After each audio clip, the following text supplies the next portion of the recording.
Drain the swamp. Drain the swamp. I think by most accounts, maybe you can disagree with me, he did not successfully do so. He did fire a bunch of people, more than usual. But Can I say a word about the conditions he was operating in? Because I think that's why I'm far more excited for this time around, is that a lot has changed in the legal landscape. So Donald Trump did not have the Supreme Court backdrop in 2016 that he does today. So there's some really important cases that have come down from the Supreme Court. One is West Virginia versus EPA. I think it's probably the most important case of our generation. In 2022, that came down and said that if Congress has not passed a rule into law itself through the halls of Congress, and it relates to what they call a major question, a major policy or economic question, it can't be done by the stroke of a pen by a regulator, an unelected bureaucrat either. That quite literally means most federal regulations today are unconstitutional. Then this year comes down a different and big one, another big one from the Supreme Court in the Loper-Bright case, which held that historically, for the last 50 years in this country, the doctrine has been, it's called Chevron deference. It's a doctrine that says that federal courts have to defer to an agency's interpretation of the law. They now toss that out the window and said, no, the federal courts no longer have to defer to an agency's interpretation of what the law actually is. The combination of those two cases is seismic in its impact for the regulatory state. There's also another great case that came down was SEC versus JARCASY. And the SEC is one of these agencies that embodies everything we're talking about here. The SEC, among other agencies, has tribunals inside that not only do they write the rules, not only do they enforce those rules, they also have these judges inside the agency that also interpret the rules and determine and dole out punishments. That doesn't make sense if you believe in separation of powers in the United States. So the Supreme Court put an end to that and said that that practice at the SEC is unconstitutional. Actually, as a side note, the Supreme Court has said countless practices and rules written by the SEC, the EPA, the FTC in recent years were outright unconstitutional. Think about what that means for a constitutional republic. That supposedly these law enforcement agencies, the courts have now said, especially this year, the courts have now said that their own behaviors actually break the law. So the very agencies entrusted with supposedly enforcing the law are actually behaving with utter, blatant disregard for the law itself. That's un-American. It's not tenable in the United States of America. But thankfully, we now have a Supreme Court that recognizes that. So, whether or not we have a second Trump term, well, that's up to the voters. But even whether or not that now takes advantage of that backdrop the Supreme Court has given us to actually gut the regulatory state, we'll find out. I'm optimistic. I certainly think it's the best chance that we've had in a generation in this country. And that's a big part of why I'm supporting Donald Trump and why I'm going to do everything in my power to help him. But I do think it is going to take a spine of steel to see that through. And then after we've taken on the regulatory state, I think that's the next step. But I do think there's this broader project of dismantling the nanny state in all of its forms, the entitlement state, the regulatory state, and the foreign policy nanny state. 3-word answer, if I was to summarize my worldview and my presidential campaign in 3 words: shut it down. Shut it down. Okay, so the Supreme Court cases you mentioned, there's a lot of nuance there. Yeah. I guess it's weakening the immune system of the different departments. Yeah, it's a good way of putting it. Okay. Yep. On the human psychology level, so you basically kind of implied that for Donald Trump or for any president, the legal situation was difficult. Is that the only thing really operating? Like, isn't it Probably also not. just on a psychological level, just hard to fire a very large number of people? Is that what it is? Like, why is there a basic civility and momentum going on? Well, I think there's one other factor. So you're right to point. I mean, the legal backdrop is a valid and understandable excuse and reason.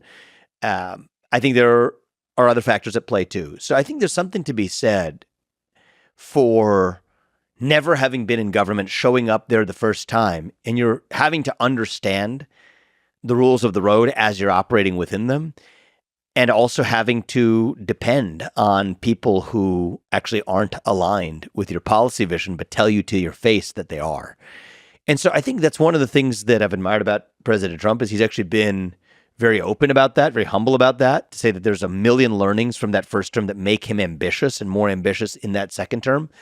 But everything I'm talking to you about, this is what needs to happen in the country. It's not specific to Donald Trump. It's lays out what needs to be done in the country. There's the next 4 years. Donald Trump is our last best hope and chance for moving that ball forward. But I think that the vision I'm laying out here is one that hopefully goes even beyond just the next 2 or 4 years of really fixing a century's worth of mistakes. I think we're going to fix a lot of them in the next 4 years of Donald Trump's president.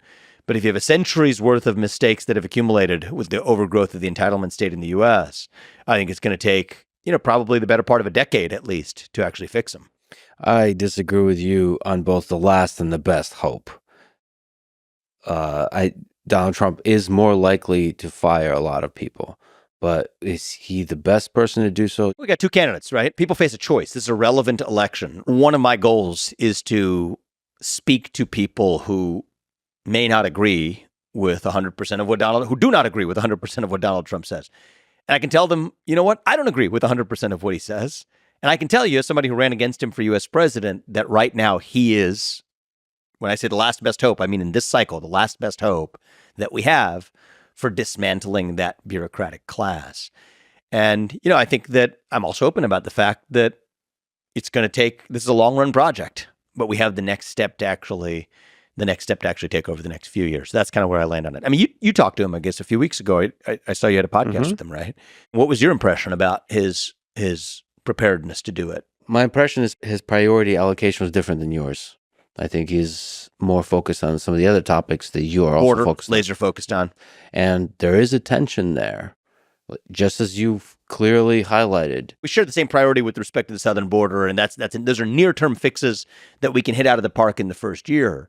But at the same time, I think we got to think also on decade-long time horizons. So my own view is, I think that it is my conviction and belief that he does care about dismantling that federal bureaucracy, certainly more so than any Republican nominee we have had certainly in my lifetime. But I do think that there are going to be competing schools of thought where some will say, okay, well, we want to create a right-wing entitlement state, right? To shower federal subsidies on favored industries while keeping them away from disfavored industries and new bureaucracies to administer them. And, I don't come from that school of thought. I don't want to see the bureaucracy expand in a pro-conservative direction. I want to see the bureaucracy shrink in every direction. And, I do think that from my conversations with Donald Trump, I believe that he is well aligned with this vision of shrinking bureaucracy. But that's a longer-term project. There's so many priorities at play here, though. I mean, you really do have to do the Elon thing of walking into Twitter headquarters Shut it down with a sink, right? Let that sink in. That basically firing a very large number of people. And it's not just about the firing. It's about setting clear missions for the different departments that remain, hiring back because you overfire, hiring back based on meritocracy. I mean, it's a full-time. And it's not only full-time in terms of actual time, it's full-time psychologically because you're walking into a place, unlike a company like Twitter, an already successful company. In government, I mean, everybody around you, all the experts and the advisors are going to tell you you're wrong. Mm-hmm.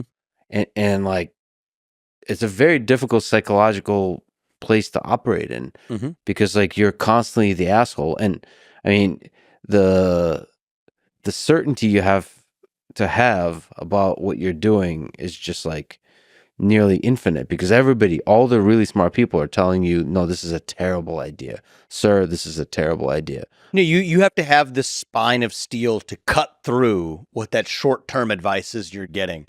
And I'll tell you, certainly, I intend to do whatever I can for this country, both in the next 4 years and beyond. But my voice on this will be crystal clear. And President Trump knows that's my view on it. And I believe he shares it deeply, is that all else equal, get in there and shut down as much of the excess bureaucracy as we can, do it as quickly as possible. And that's a big part of how we save our country.